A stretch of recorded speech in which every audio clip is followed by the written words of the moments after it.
Hi കൂട്ടുകാരെ, പുതിയൊരു വീഡിയോയിലേക്ക് എല്ലാവർക്കും സ്വാഗതം. അങ്ങനെ സുശീല പറയാണ്, എനിക്കെതിരെയുള്ള തെളിവുകളൊന്നും ഞാൻ വെക്കത്തില്ലടാ. നീ ഇങ്ങോട്ടേക്ക് ഇറങ്ങുന്നോ അതോ ഞാൻ അങ്ങോട്ടേക്ക് കയറി വരണോ?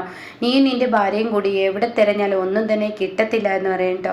എന്നാൽ ഈ സമയം ഈ വാക്കുകൾ വല്ലാതെ ഇവരെ ദേഷ്യം പിടിപ്പിച്ചിരിക്കുകയാണ് കേട്ടോ. ഇവർക്കിത് താങ്ങാൻ കഴിയുന്നില്ല. അങ്ങനെ ഈ സമയം അതെ, ഞങ്ങളൊരു കാറ്റ് കൊള്ളാൻ വന്നതാണ്, അല്ലാതെ നിങ്ങൾ പറയുന്ന ഈ തെളിവുകൾ എടുക്കാനൊന്നല്ല. മതിയടാ, ഞാൻ അങ്ങോട്ടേക്ക് കയറി പോകണോ എന്ന് ചോദിക്കുമ്പോൾ ഉടൻ തന്നെ ഇന്ദ്രൻ താഴോട്ട് ഇറങ്ങി വരികയാണ് കേട്ടോ.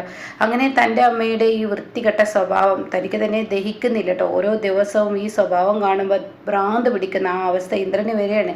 എന്നാൽ ഈ സമയം ഇവരങ്ങ് ഇറങ്ങിപ്പോയതിന് ശേഷം സുശീല മുകളിലോട്ട് കയറി പോകുന്നു കേട്ടോ ഉണ്ട്. എന്നിട്ട് എന്തൊക്കെയോ അവിടെ ചെയ്യുന്നുണ്ട്. പിന്നീട് അത് നമുക്ക് മുന്നിൽ വ്യക്തമാക്കുന്നില്ല. ഇതേ സമയം ഇപ്പുറത്താണെങ്കിലും അനുപമ ഇന്ദ്രനോട് പറയാണ്, ദേ അവര് ഈ രാത്രിയിൽ എണീറ്റ് പോകുന്നതടക്കം അവര് ശ്രദ്ധിച്ചിരിക്കുന്നു. അപ്പോൾ ഇന്ദ്രൻ പറയാണ്, അവര് നമ്മുടെ കൂടെ നിരീക്ഷിച്ചിരിക്കുകയാണ്. അവർക്ക് അവരുടേതായ ഒരു കാര്യം മാത്രമേ ഉള്ളൂ. ഇപ്പോൾ അവരവരുടെ മക്കളെ വളർത്തിയത് ഏത് രീതിയിലാണെന്ന് ഇപ്പം എനിക്ക് മനസ്സിലായി, എന്നോട് കാണിച്ചതും ഏത് രീതിയിലാണെന്ന് എനിക്ക് മനസ്സിലായി. അപ്പോൾ ഉടൻ തന്നെ അനുപമ പറയണേ, ഇന്ദ്രേട്ടൻ്റെ അച്ഛൻ്റെ ഓർമ്മ ഇന്ദ്രേട്ടനിലില്ലേ, ആ ഒരു മുഖം മനസ്സിലില്ലേ? ഉണ്ട്.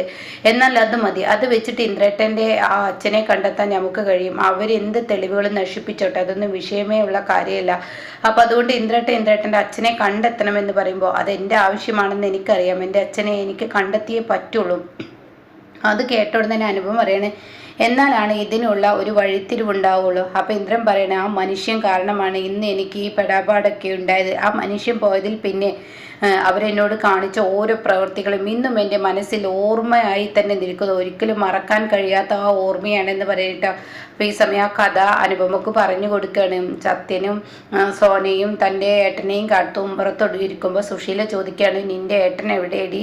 അപ്പോൾ ഈ സമയം ഏട്ടൻ ഞങ്ങൾക്ക് മിഠായി വാങ്ങാൻ പോയതാണ്. ഓ, മിഠായി വാങ്ങാനോ? അവൻ എൻ്റെ പൈസ കട്ടെടുത്തോ എന്നൊക്കെ പറഞ്ഞിട്ട് അവരോട് ചോദിക്കുമ്പോൾ ഉടൻ തന്നെ ഇന്ദ്രൻ കടന്നു വരികയാണ്. അപ്പോൾ ഇന്ദ്രൻ പേടിയോടുകൂടി മതിൽ ചാരി നിൽക്കുകയാണ്. പിന്നീട് ഇന്ദ്രൻ സുശീല കാണാതെ അകത്തോട്ട് കയറി വരുമ്പോൾ ഇന്ദ്രനെ സുശീല കാണുകയാണ്. അപ്പോഴേക്കും സുശീല ചെല്ലുകയാണ് ഇന്ദ്രൻ്റെ അരികിലോട്ട്. എന്നിട്ട് ഒരുപാട് പൊതിരെ തല്ലുകയാണ്.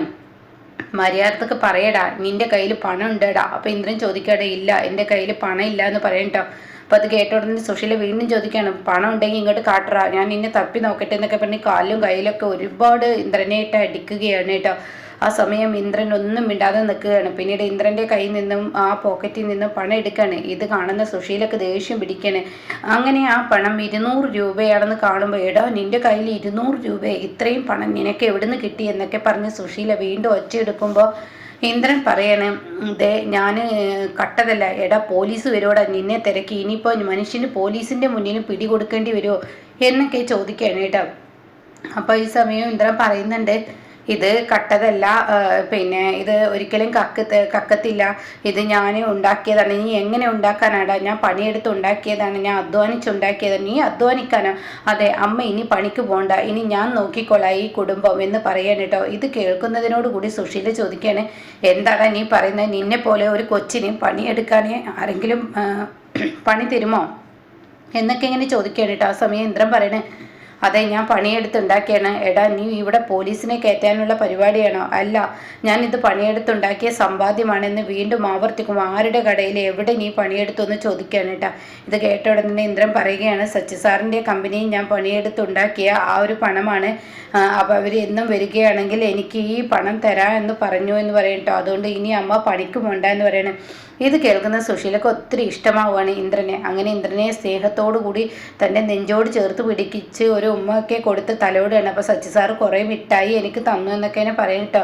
അപ്പോൾ ഇന്ദ്രനെ അങ്ങനെ തലോടുകയാണ്. അപ്പോൾ ഇന്ദ്രൻ അനുപമയോട് പറയണേ, അവർ ഇപ്പോൾ അവരുടെ സ്വഭാവം വെച്ച് നോക്കുകയാണെങ്കിൽ അവരിപ്പോൾ അന്ന് എന്നോട് കാണിച്ചത് അവരുടെ മകനല്ലാത്തത് കൊണ്ട് നിന്നും ഈ പറയുന്ന എൻ്റെ അച്ഛൻ എന്നെ വിട്ടെറിഞ്ഞ് പോയത് കൊണ്ടുമാണ് അവരെന്നോട് എല്ലാ ദേഷ്യവും വാശിയും നടത്തിയിരുന്നത്.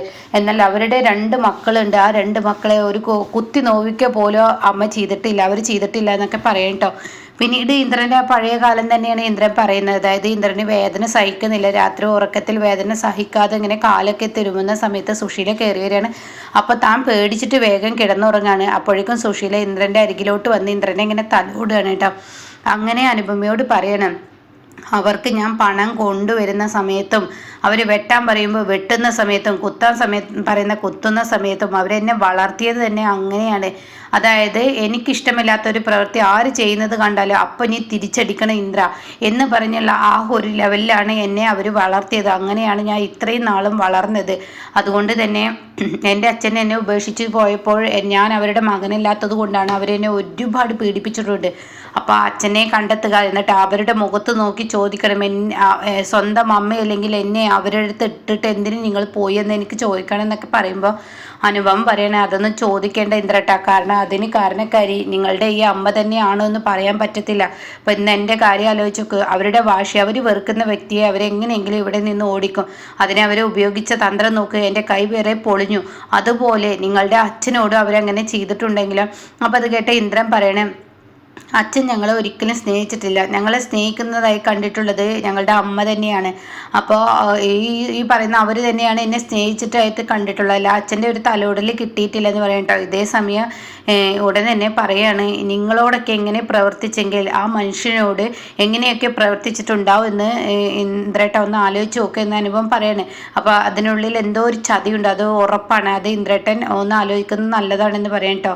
എന്നാൽ ഈ സമയം സുശീലയാണ് കാണിക്കുന്നത്. താനിക്ക് അർദ്ധരാത്രിയിൽ ആരുടെ ഒരു ഫോണ് വരുന്നു, അങ്ങനെ അത് എടുക്കുകയാണ്. ഒരു മുഖമൊക്കെ മറച്ച് മങ്കിക്കേപ്പൊക്കെ ഇട്ടിട്ടുള്ള ഒരാളുടെ ഫോണാണ് കേട്ടോ. അങ്ങനെ ഹലോ ഹലോ എന്ന് പറയുമ്പോൾ ഇതെന്താടോ ഫോൺ നമ്പർ മാറി വിളിച്ചതാണോ എന്ന് പറഞ്ഞിട്ട് വെക്കുമ്പോൾ സുശീലയെ വെക്കല്ലേ, ഓരോരുത്തർക്ക് ഇങ്ങനെയുള്ള കേടുകൾ ഉണ്ടാവും, എടാ നീ അതിന് എൻ്റെ ഫോണിലോട്ട് വിളിക്കണ്ട എന്നൊക്കെ സുശീല പറയുമ്പോൾ, സുശീല നീ വെക്കല്ലേ, നിൻ്റെ ഭർത്താവ് ശങ്കരനാണ്. എൻ്റെ ഭർത്താവ് ശങ്കരനോ? എന്താടോ താൻ ഈ പറയുന്നത്? എൻ്റെ ഭർത്താവ് എന്നോ മരിച്ചു പോയിരിക്കുന്നു എന്ന് പറയണ്ട. അത് കേട്ട ഉടനെ സുശീലയെ 18 വർഷങ്ങൾക്ക് മുന്നേ നിന്നെ ഉപേക്ഷിച്ചു പോയ നിന്റെ ഭർത്താവ് ശങ്കരനാണെന്ന് പറയുമ്പോൾ സുശീല ആകെ ഭയപ്പെടുകയാണ് കേട്ടോ. ഇതേ സമയം സുശീല പറയണേ, എനിക്കൊരു ഭർത്താവുമില്ല, ഒരു ആരുമില്ല, എന്നെ നല്ല സമയത്ത് നോക്കാതെയും കണ്ട് ഇപ്പം നിങ്ങൾ തിരികെ വന്നു എന്ന് പറഞ്ഞാൽ ഞാൻ അത് സ്വീകരിക്കില്ല. നിങ്ങൾ എന്നെ തിരക്കി എൻ്റെ അടുത്തോട്ട് വരികയും വേണ്ട, ഞാൻ നിങ്ങളെ കാണാൻ ഇഷ്ടപ്പെടുന്നുമില്ല, അതുകൊണ്ട് എൻ്റെ മുന്നിലോട്ട് വരരുത്. സുശീലക്ക് അങ്ങനെ ഒരു ഭർത്താവുമില്ല, ശങ്കരൻ എന്ന വ്യക്തിയെ എനിക്കറിയില്ല, എന്നെ ഇനി വിളിച്ചു പോയരുതെന്ന് പറഞ്ഞിട്ട് ആ ഫോൺ കട്ട് ചെയ്യുന്നുണ്ട് കേട്ടോ. എന്നാൽ ഈ സമയം ഇപ്പുറത്ത് സുശീല കഴിഞ്ഞ കഥയെക്കുറിച്ച് ചിന്തിക്കുകയാണ്. അതായത് ശങ്കരൻ പോയതിന് ശേഷം തൻ്റെ മക്കളെ വളർത്താൻ താൻ ബുദ്ധിമുട്ടിയ ആ സാഹചര്യം കേട്ടോ. അതായത് പറ്റുകടയിൽ പോയി സാധനങ്ങൾ ചോദിക്കുമ്പോൾ പറ്റുകടക്കാരൻ പറയണേ, ഇനി സുശീല നിനക്ക് പറ്റ് തരാൻ പറ്റില്ല, 2 മാസമായി നിനക്ക് പറ്റ് ഞാൻ തരുന്നു, അതിൻ്റെ പണം നീ അടച്ചിട്ട് അടുത്ത വേണമെങ്കിൽ നീ സാധനങ്ങൾ കൊണ്ടുപോയിക്കോ, എൻ്റെ കുഞ്ഞുങ്ങളെ ഓർത്തെങ്കിലും നിങ്ങൾ തരൂ, കുഞ്ഞുങ്ങളെ ഓർത്തിട്ട് തന്നെയാണ് ഇത്രയും നാളും തന്നത്, ഞാൻ എങ്ങനെയെങ്കിലും നിങ്ങളുടെ കടം വീട്ടിക്കോളാം എന്ന് സുശീല കടക്കാരനോട് പറയുമ്പോൾ കടക്കാരൻ പറയണേ, ഇപ്പം പറഞ്ഞില്ലേ ആ പറഞ്ഞ കാര്യം ആദ്യം ചെയ്യാൻ നോക്ക്, എങ്ങനെയെങ്കിലും കടം വീട്ടിക്കോളാം എന്ന്. നീ ആദ്യം നിന്റെ കടം വീട്ടാൻ നോക്ക്, എങ്ങനെയെങ്കിലും നീ ആ കടം വീട്ട്, എന്നിട്ട് എങ്ങനെയെങ്കിലും ചെയ്യാന്നല്ലേ പറഞ്ഞത്. ആ കടം നീ വീട്ടിയതിന് ശേഷം എൻ്റെ മുന്നിലോട്ട് വാ, നിനക്കിപ്പോൾ അരിയും സാധനങ്ങളും ഇല്ലെന്ന് പറഞ്ഞ് സുശീലയെ ആട്ടി വിടുമ്പോൾ സുശീല കരയുകയാണ് കേട്ടോ. ആ രംഗത്തെ സുശീല ഓർക്കുന്നത്. അപ്പോൾ സുശീല പറയുന്നുണ്ട്, എൻ്റെ ഭർത്താവ് ഗൾഫിൽ നിന്നും പണം അയക്കും, ആ മണി ഓർഡർ വന്നാൽ നിങ്ങൾക്ക് ഞാൻ തരാം, അങ്ങനെ ഒരു മണി ഓർഡറും വരില്ല, അങ്ങനെ ഒരു പണവും നിനക്ക് അയക്കില്ല, ശങ്കരൻ നിന്നെ ഉപേക്ഷിച്ച് പോയി, ഇനി അവൻ വരത്തില്ല എന്നൊക്കെ ഇങ്ങനെ പറയുന്ന ആ കാര്യമാണ് കേട്ടോ. അതൊക്കെ ഓർത്ത് സുശീല ഇങ്ങനെ പോകുമ്പോൾ ഒരു പോസ്റ്റ്മാനെ കാണണം. ആ പോസ്റ്റ്മാൻ വന്നിട്ട് പറയണേ, നിങ്ങൾക്കൊരു ലെറ്റർ ഉണ്ടെന്ന് പറയണേ. ഇത് കേട്ട ഉടൻ തന്നെ മണി ഓർഡർ ആണോ? ഇല്ല, മണി ഓർഡർ അല്ല, അപ്പോൾ ഇനിയിപ്പോൾ വീടിൻ്റെ ജപ്തി നോട്ടീസ് ആയിരിക്കുമോ? അത് കേട്ട ഉടൻ തന്നെ അതൊന്നും എനിക്കറിയില്ല, നിങ്ങളിത് വാങ്ങൂ. അപ്പോൾ ഇല്ല, അയാൾ ഉണ്ടാക്കി വെച്ച ബാധ്യത തീർക്കാവുന്ന കടലാസാണെങ്കിൽ അതെനിക്ക് വേണ്ട, അത് വാങ്ങില്ല, അത് നിങ്ങൾക്ക് എന്തായാലും ഉപകാരം ഉണ്ടാവുള്ളൂ, ഉപദ്രവം ഒന്നും ഉണ്ടാവില്ല, ഇത് നിങ്ങൾ കയ്യിൽ വെച്ചോ എന്നൊക്കെ പറയുന്നു കേട്ടോ. അങ്ങനെ സുശീല അതുമായിട്ട് തൻ്റെ വീട്ടിലോട്ട് പോവാണ്. തനിക്കത് തുറന്നു നോക്കാൻ ഒരു പേടി. താൻ അത് തുറന്നു നോക്കുമ്പോൾ തൻ്റെ മനസ്സിൽ കടന്നു വരുന്നത് തീർച്ചയായും ഈ വീടിൻ്റെ ആള്, അതായത് വാടക വീടിൻ്റെ ആള് എന്നാണ് എന്നെ ഇവിടെ നിന്ന് ഇറക്കി വിടുന്നത്, അന്ന് ഞാൻ ഈ വീട്ടിൽ നിന്ന് ഇറങ്ങുന്നത് വരെ ഇവിടെ പിടിച്ചു നിൽക്കും, അത് കഴിഞ്ഞാൽ എനിക്ക് വേറെ എവിടോട്ട് പോകണമെന്ന് എനിക്കറിയില്ല എന്നൊക്കെ പറഞ്ഞ് സുശീല ഇങ്ങനെ കരയുന്ന സമയത്ത് തൻ്റെ കഥകിൽ ആരോ വന്ന് തട്ടുന്നു. ആ സമയം സുശീല ഇനിയിപ്പോൾ അയാൾ തിരിച്ചു വന്നതായിരിക്കും, അയാൾ തിരിച്ചു വരത്തൊന്നുമില്ല, പോയി നോക്കട്ടെ എന്ന് പറഞ്ഞ് താൻ കഥക് തുറന്ന് പുറത്തോട്ട് ചെല്ലുമ്പോൾ ആ വീടിൻ്റെ ഓണർ ആയിക്കോട്ടോ.